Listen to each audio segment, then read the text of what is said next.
right, Ronnie. I think Araki Hoshi has a really good read on how Aura Fire likes to play as we're going straight into the draft picks here, Mirko. Well, let's go, Fanny, Aulus once more. RRQ and Aura, they did swap sides, but it is the exact same bans. The only difference being Aura Fire being the ones to ban out that Valentina. Yeah, so it's still somehow the same approach, but remember, RRQ now having the first pick. They still opt for an Aulus ban, so they do not want to go. Their game plan is not with an Aulus. Now with their last ban here, what will be the approach? Because if we take a look, I feel like Selena was open game number 1, Yeah. but it does not get picked up. No, I don't think they like to play with the Selena, but I might be wrong. Maybe they want to bring it to in game number 2, but now it actually is going to be Kadita being banned away here in the first phase. So already a shakeup here, which means that the Beatrix is still open. Or a Fire, will they opt to ban it or will they leave it open? And if that's the case, Araki Hoshi can actually be open to pick up the Cho as well. That's true. That's true. Remember, game number 1, it was Cho. Now, Aura Fire. They also, because they're the second pick here, they might take 2 heroes, and perhaps it is the Cho once again, but Aura Fire seems to take their time here. Yeah, they're deciding their last man, but it will be Matilda. Interesting, which Wow. leaves open the Beatrix, guys. Oh, yeah. Again, a signature hero for Skylar. Like Gani mentioned, still sitting at a very high win rate, but it is still going to be the Eve. They really like this on Clay. This was the prio pick ever since he came into this roster, joined this roster, but it is the Esmeralda. Same approach so far from the side of Aura Fire, but Kabuki, what will he take? Will this actually be the Esmeralda in that gold lane? Or the jungle? No, it's going to be Cho picked up here.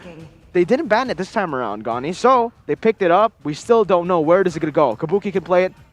High can play it technically. It can play anything. And Godiva plays a mean Cho as well. yeah, so looking at the compositions here, looking at their I think it is time to pick up the Beatrix for the side of RRQ. Beatrix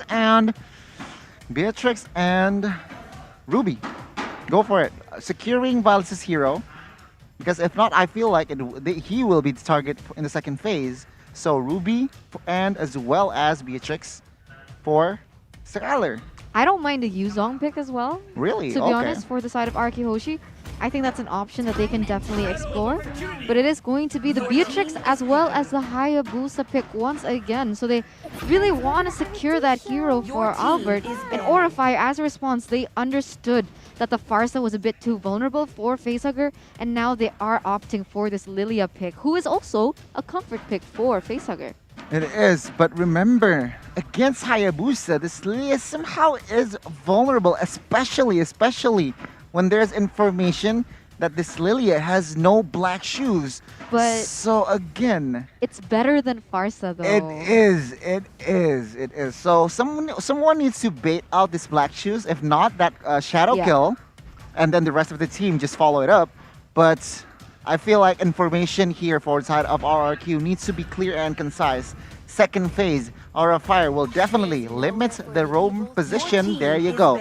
Rafaela has been opted for the ban. Oh, Rafaela band coming in from the side of Aura Fire towards Violence. This is something new, actually. When we're talking about Aura Fire and RRQ, we haven't seen the Rafaela actually pop up But it is that much. It is a pick. It is a pick It is here. a Violence's hero as well. It is Violence's hero. True, but Natalia actually comes in RRQ, respecting the damage-dealing roamers coming in for the side of Aura Fire. But now, it might be time for Godiva or Hai to pick up a strange hero. Wait, sorry. Throw Going them back off. on that point about Rafaela, the thing is, I've noticed that in the draft ban and picks, Aura Fire, no matter who they're going against, they always ban this Rafaela. Okay. Almost always. Almost always. The Rafaela is always appearing in that ban list for Lancelot some too. particular reason. Lancelot also. They always ban Lancelot and Rafaela. Why is that, Gani? I feel like, again, if we talk about Lancelot, Hai is not really comfortable on that Lancelot. He knows that they just don't like going up against Lancelot. And for that Rafaela, I feel like with Aura Fire's composition, they want to team fight. They want to engage. And with Rafaela on your opponent, I feel like it adds sustainability, it adds kiting potential, and they just don't want to face any Rafaela. And take a look, committing again towards the roamer because Violence has yet to pick up a hero. So I feel like Aura Fire should pick up the Ruby. I think so too, man. Ruby is up for grabs here. Orifire, they're up against a Hayabusa. Like you mentioned, Eternal, in the first game, they banned it out. This time, they have the chance to pick it up, but knowing Orifire, they might just go for a weirder pick. I feel like that's the normal version of Orifire. If they go for something like that Ruby, it's a little bit too normal for Orifire's taste. Maybe just go for something crazy here. Pick up perhaps the Uranus. This is going to be the Uranus in the jungle, I feel like. Yeah. Oh, is it? Yeah, I mean, it's either that or Esmeralda, right? The only hero that he has not picked up yet with the Minotaur as well, for high in the jungle position. The Uranus is also on that list. And if that is the case, it might be quite the same issue as game number 1. I don't know. What do you think here, Gani? For now, they lack range here. Remember, Beatrix, Eve, from side of RRQ, range is there. Range is there for side of RRQ. But Orifire, with Cho, with Esmeralda, with Uranus, they want to engage, they want to dive. But with that lack of range, is it going to be the issue? Or they do have one secret hero in their last pick, RRQ, picking up Ruby for Violence, and D-Roth now coming into play for Esmeralda to take on Esmeralda. Whoa, this is huge. I mean, like, yeah, of course, that's the reason. Like, D-Roth does win lane against Esmeralda for sure. But if we're taking a look at it from Godiva's position, they're like, bro, those are two of my heroes you just took. Ruby as well as the D-Roth has been picked up. So who is left for Godiva to pick up? Well, Mincetar? Mincetar? Minotaur, perhaps, maybe, for Godiva. Diggy can be available as well, but one thing that he has, really like to play when everything is banned out is the Martis, Gani. I don't really think it works here, but there you go. Wow. And Edith Rome is going to be the option taken away by the side of Orifire. They're looking for more pick this game, and like we predicted, high in the jungle with the Uranus. Finally the debut of Uranus here in the jungle position, which only leaves Minotaur. So let's see Aura's next game, right? But when it comes down to it, in terms of composition, Mirko as well as Albert, who do you like better? Well, honestly, if we're taking a look at these compositions, it's a front-to-back comp from Aura. It's a front-to-back comp with a pick as well from RRQ. I might have to say RRQ this game. They're a more balanced composition, Gani. I gotta agree with you. I feel like RRQ, they have more somehow clear winning conditions. As for Aura, it is more complex. I agree. I do think RRQ Hoshi has the better chance, but Mirko, let's dive in. It's time, ladies and gentlemen, to dive straight into the portal, the Land of Dawn. RRQ looking for a clean sweep here in Game 2, and Aura, they're trying to make it messy, trying to make it their playground, as they will look to push it to a best of 3, full 3 games. The sad thing is, one of the winning conditions for the side of Orifire is that Fluffy wins his lane. And the problem is, RRQ Hoshi, they also understand this, and they're actually taking it away from the side of Orifire. So when it comes down to it, Orifire, sure, their mid trio is strong, but I feel like their shining members are their side laners. So when the side laners get shut down, their gameplay starts to, crumble. Crumble and go into disarray. Yeah, that is the issue for side of Orifire and RRQ. They are quick to realize that I feel like they know that the side laners, they are the carries. They Kabuki and Fluffy just enables his team, and somehow with that Esmeralda pick, remember D-Roth is hard, not just a soft counter, it's a hard counter for that Esmeralda, and not just the Esmeralda. And Uranus. Uranus as well. Remember, Burst heavy heroes here, but we're going to get straight into the game once more. Orifire had a pause with a technical issue, but we're back here. Godiva already pressuring this purple buff, but Albert seems like he is going to be able to get this purple buff for free with Violence and Clay covering for him in this top side. Kabuki already rotating, Albert jumping with a quad shadow. It is going to be high. Actually, did he get it? He did. What? He didn't even use the Retribution. A slight misplay from the side of Albert as he miscalculated on that Retribution. I mean, Hai is a very consistent jungler in that sense. I do think he has the upper hand in that area. But this Edith pick for the side of Orifire, I mean, we're really used to all these flashy heroes for Godiva being able to find the momentum, being able to turn things around. But in the hands of Edith, how far can he bring this hero? I mean, if we talk about theory, with Ruby, with Hayabusa, you want to engage. And I feel like Godiva's job is just to break that momentum when the quad shadow pops. Earthshaker needs to be on point. So Godiva here isn't for an engage, it's just for a Pick. it's a counter. Yeah, It's a counter. It's a pick. It's a hero for to respond. Okay, so we'll see how this fares. But as of right now, they are still playing quite passively for the moment. A bit similar to game number 1.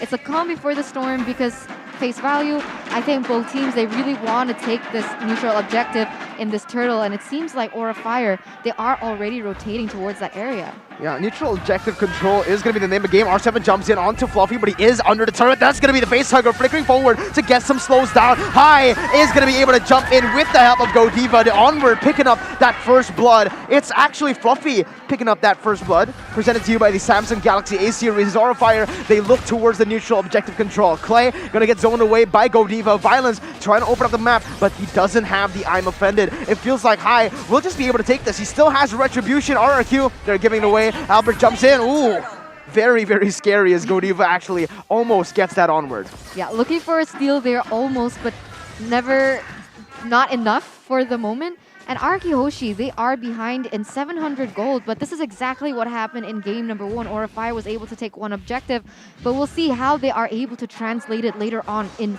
this moment. Yeah, they need to follow it up. I feel like with this goal, even though it is a slight lead, they really need to somehow find the momentum. They need to find the right engage. They need to build the right setup. As for now, it is dead even here, objective-wise, economy-wise as well. But RRQ looks for a play here, perhaps bot side.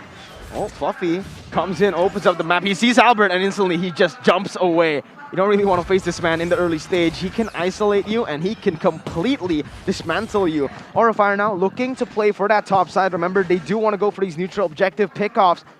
50 seconds for the next objective to come up. High already. Wait a minute. He actually just dives in. He doesn't care. That's going to be the consecration pot. Godiva joins in. Skylar with the shotgun. Actually, will be zoned away. That consecration buys a lot of time, but I'm starting to question what it's for. They're not setting up for the turtle just yet. It is still 30 seconds away, and that's going to be the burst coming in. R7 instantly gets deleted there, but it is traded forward Godiva. Hey, 1-for-1 right now as Aura Fire look to go for more. Kabuki jumping with the way the dragon to be able to connect on the violence from the viewer's passion. Comes in towards High. Shadow kill picks him off, and that's a double for the Siler!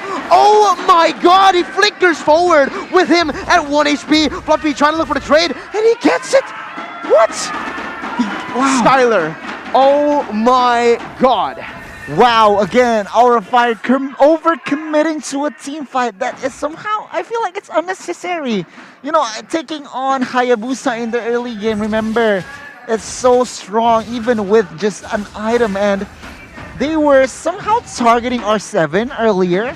Sure, he gets a pick off, but they should just somehow not commit it. They just retreat, find the pick off, and just retreat. And I feel like they overcommit, overstayed, and RRQ just with the punish. I agree. And now they are looking for an objective once again, but they don't have the proper setup, but we'll just see how it goes here, Mirko. They pushed in the mid wave. It's going to be High jumping in. That's going to be Turtle actually slaying Violence now. Caught in the midst of it all. Goes in for some trades, I feel like. He's looking for it, and that's going to be Godiva. Not picked up. Albert jumps in with the quad shadow, able to dodge away from the Earth Shatter, and Godiva gets melted down. R7's damage is insane. High pops into Consecration to buy a little bit more time, but in the bottom side, it is going to be the waves cut away. Aura, they are winning in terms of objective takes, but it feels like on a 1v1 in the team fight level as well. Violence needs to be careful here. Kabuki jumps in, he goes in for the way the dragon could be able to connect onto Violence right here, but it's going to be the damage enough to take him down. Skylar picks up the kill, a 1-for-1 in that top side, but RRQ, they might be able to convert onto the turrets.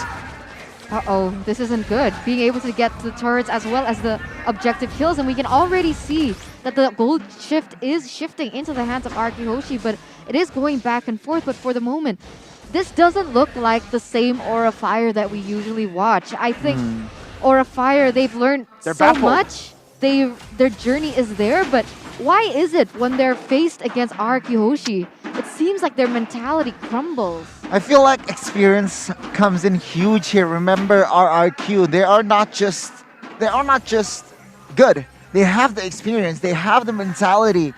And Aura Fire, they just crumble now. A fight. Oh, Fluffy. He actually gets out of that 4-man engage there, but it is only the I'm Offended connected and also used, popped up by the side of RRQ. Aura Fire still holding on to their lead, but honestly, when we're taking a look at the scaling, high scales, Esmeralda as well, with the Lilia, so scaling-wise, Aura Fire, they just need to weather the storm out, but Albert, oh my goodness, the Quad Shadow dodges away from the Onward. Now Fluffy jumps in with a falling star moon, but he gets deleted off the game. R7 picks up the kill. Albert goes in with the snipes from Skylar. What in the world is this coordination? We mentioned Aura Fire, they're controlled chaos, but RRQ, they're just controlled, calculative. Wow. That's insane. The amount of damage that the Hayabusa can put onto a Uranus, that doesn't make sense. Being able to just snipe all these members off, as we're going to take a look at the instant replay here by the Samsung Galaxy A series. There's a help from that real world manipulation, remember? And of course with D-Rod also, burst damage of course is there. It was 4 members on high, so it is not really his fault.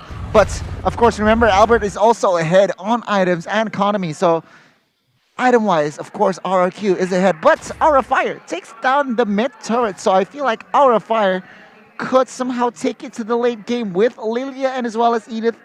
And taking down that mid turret is big for Aura Fire. True, but Skylar low-key has also been popping off, guys, as another engage happens here. Kabuki makes a misplay, instantly punished. That's 2 taken down. R7 now in the back of it all. High, still taking a lot of damage right now. Still going to be able to jump away. But Fluffy, he is caught. I can't believe this. Kabuki, he went for a play the way the dragon as well, but Skylar is able to dodge away from it. Now, he's just popping that turret open. Violence goes in for the stun, doesn't have time for it to connect, and Godiva gets sniped down. He is taken low. Fluffy is going to try to look for the clear, but will he be able to do it? He gets the falling star moon on the 3 members, but it's going to be Violence jumping backwards. I'm Offended connecting. Fluffy still managing to get away, but the turrets will be taken down. High now, opening up the map once more. Skylar has just been lethal on this sniper.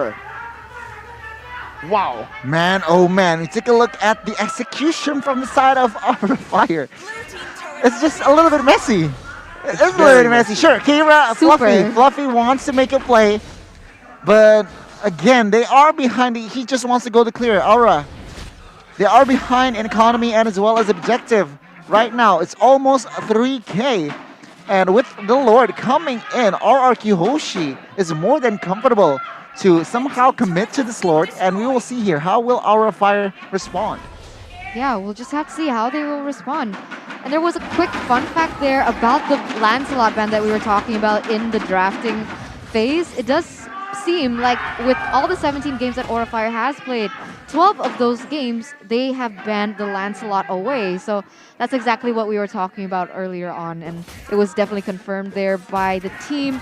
But now RRQ Hoshi with a 3,000, almost 4,000 gold lead, they are looking to set up for this next objective in that Lord. And Aura Fire, they're looking for something for sure, but I don't know how it's going to work when they want to force a team fight, being that they are so far behind. You know how it's going to work? It's just going to be a free, uncontested Lord. That's how it's going to work. Aura Fire have no response to the proactiveness of RRQ. They're 5K ahead. What can they do at this point, Donnie? Honestly, they have a fast wave clear in Cho, Lilia, and as well as Esmeralda, I guess. So now all they need to do is defend and withstand the Lord. Remember, it is just the first Lord, so no charge. Aura Fire just needs to focus on the clear and then resets. And RRQ, perhaps if they make a mistake, Aura Fire should just punish that. That's the problem, though. That's the problem, though. We were talking about that in game number 1. We've rarely seen RRQ Hoshi make a mistake. This is RRQ Hoshi at their finest. We haven't seen the same amount of calculativeness from RRQ Hoshi so far, but I think they do understand that this is a huge game for them. Going against Aura Fire, they're in the second of the standings, and they're really bringing out everything that they have. Oh, Godiva actually goes in for Skylar. He's going to be able to get the Earth Shatter down, but it's going to be Violence actually covering for him. Skylar picks up the kill with the sniper. What is going on? The burst completely melt tie down. A double kill for the Prince. A 4-0. Fluffy, the only man left standing. And RRQ, they're looking to dismantle them. A wipe out for RRQ. The 2-0 statement from the Kings of Kings. Still sitting at a 0% lose streak for and against Aura Fire. Araki Hoshi has not lost a single game, and this is another match to add to that ever opening list. History repeating itself.